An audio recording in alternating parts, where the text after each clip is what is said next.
Have you ever wondered how some people seem to move on from past hurts while others remain stuck in their pain? What separates these two groups? The answer often is forgiveness. Now let's unpack this a bit. What is forgiveness? It's not just a 5-syllable word we toss around casually. No, it's a pathway, a journey towards peace and emotional freedom. But what does it really mean to forgive? Well, contrary to popular belief, forgiveness isn't about condoning hurtful actions or pretending they never happened. It's also not about absolving someone of their wrongdoings or completely erasing painful memories. Instead, it's about altering our relationship with past hurts, releasing ourselves from the toxic cycle of anger and resentment, and letting go of the heavy burden of grudges we've been carrying around. You see, when we forgive, we're not saying that what happened was okay or that we've forgotten the pain caused. Instead, we're saying that we're choosing not to let those past hurts control our present and future. We're choosing peace over bitterness, love over hatred, and freedom over captivity. So you may ask, how do we do this? How do we forgive? Well, first, we need to understand that forgiveness is a process, a journey. And like all journeys, it starts with a single step. That first step is acknowledging the pain, the hurt, the anger. We must allow ourselves to feel these emotions, to sit with them and understand them. Only then can we begin to release them. This is where the real work of forgiveness begins. It's about consciously deciding to let go of the bitterness, the resentment, and the anger that's been festering inside us. It's about choosing to no longer let these negative emotions control us or define our lives. And remember, forgiveness is not a one-time act. It's a continuous process, a daily choice we make to free ourselves from the shackles of past pain and step into the light of peace and emotional freedom. So, forgiveness is less about the other person and more about freeing ourselves from the chains of past pain. Now that we understand what forgiveness is, the first step on our journey is learning to forgive ourselves. Imagine being in a boat chained to a heavy anchor. That anchor represents guilt and self-blame. It keeps us stuck, unable to move forward. The first step to freeing ourselves from this anchor is to acknowledge our mistakes. It's a simple yet powerful act. Accepting that we are human and humans make mistakes is the first step towards freedom. Think back to your past errors. What led to these mistakes? Was it a lack of information, a lapse in judgment, or perhaps an emotional reaction? Understand the contributing factors without judgment. This is not about reliving past mistakes, but about understanding them. Now imagine how you've grown since then. Perhaps you're more patient, wiser, or more empathetic. Acknowledge this growth. It's proof that mistakes, no matter how painful, can lead to personal development. The next step is to practice self-compassion. This might seem strange or even difficult. After all, we're often our own harshest critics. But imagine if a friend came to you, burdened with guilt over a past mistake. Would you berate them, or would you offer understanding and compassion? Most likely you'd choose compassion. So why not extend the same kindness to yourself? Speak to yourself like you would to a dear friend.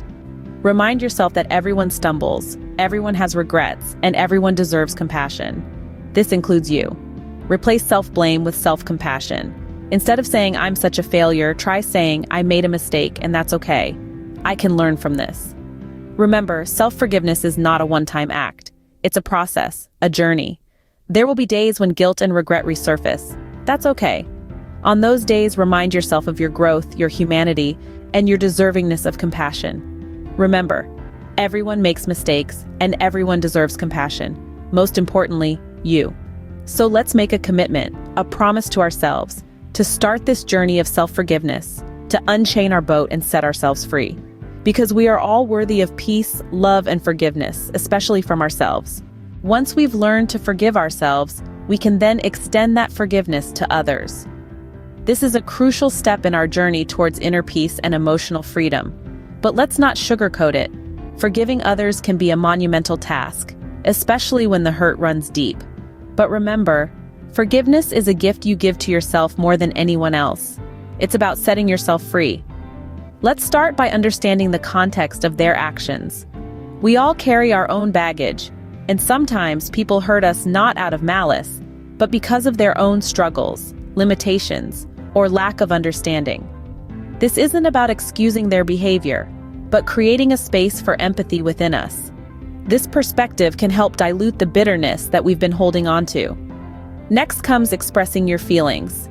If it's possible and safe, consider communicating your feelings to the person who hurt you. This isn't about seeking an apology or starting a confrontation, but about asserting your emotional reality. It's about saying, "This hurt me." But what if the person who hurt you isn't around anymore, or it's not safe or beneficial to express your feelings directly to them? You can still express your feelings through writing, art, or even just talking it out with a trusted friend or counselor. The important thing is to let it out, to give your pain a voice. Now, let's talk about setting boundaries. Forgiving someone doesn't mean letting them hurt you again. If the person who hurt you is still in your life, setting healthy boundaries can prevent future conflicts and misunderstandings. Remember, it's okay to protect your peace. And finally, remember to be patient with yourself. Forgiveness isn't a one-time event, it's a process. Some days will be harder than others, and that's okay. You're human, and you're doing the best you can, and that's enough. When we forgive others, we set ourselves free. We free ourselves from the heavy chains of resentment and bitterness. We open up space within us for peace, healing, and growth. And most importantly, we reclaim our power, choosing love and understanding over resentment and anger. So, how can we start this journey towards forgiveness? The road to forgiveness can seem daunting, but there are practical steps you can take to ease your journey. Firstly, consider penning a forgiveness letter. Pour your heart out, write about your feelings, your resentment, your hurt. You don't have to send it. It's more about releasing your emotions onto paper. Secondly, mindfulness and meditation can be powerful tools. They can help you calm your mind, gain perspective, and cultivate compassion, making the path to forgiveness smoother. Lastly, don't hesitate to seek professional help. Therapists and counselors can provide valuable guidance and support if the burden of forgiveness feels too heavy to bear alone. Remember, forgiveness is a process. It's not a race, and there's no finish line. It takes time, so be patient with yourself. It's about progress, not perfection. Your journey towards forgiveness is unique, but you are not alone. If you found this video helpful, please give it a thumbs up and subscribe to our channel. We would love to hear about your experiences, thoughts, and insights on forgiveness. Feel free to share them in the comments section below. Remember, your words could be the encouragement someone else needs on their forgiveness journey. Don't forget to hit the notification bell so you won't miss out on our next video. Your support helps us create more content like this, and we truly appreciate it. Together, we can foster a community committed to understanding, self-improvement, and of course, forgiveness. Thank you for your support. For more resources on forgiveness and personal growth, don't forget to check out the links in the description below. Whether it's a blog post about the psychology of forgiveness, a TED Talk on the power of letting go, or a self-help book that offers a step-by-step guide to forgiving yourself and others, these resources offer an array of perspectives and strategies. Feel free to explore these resources at your own pace. Remember, the journey to forgiveness is a personal one. Take your time, be gentle with yourself, and know that you're not alone. We're here to support you every step of the way. Thank you for being a part of our community.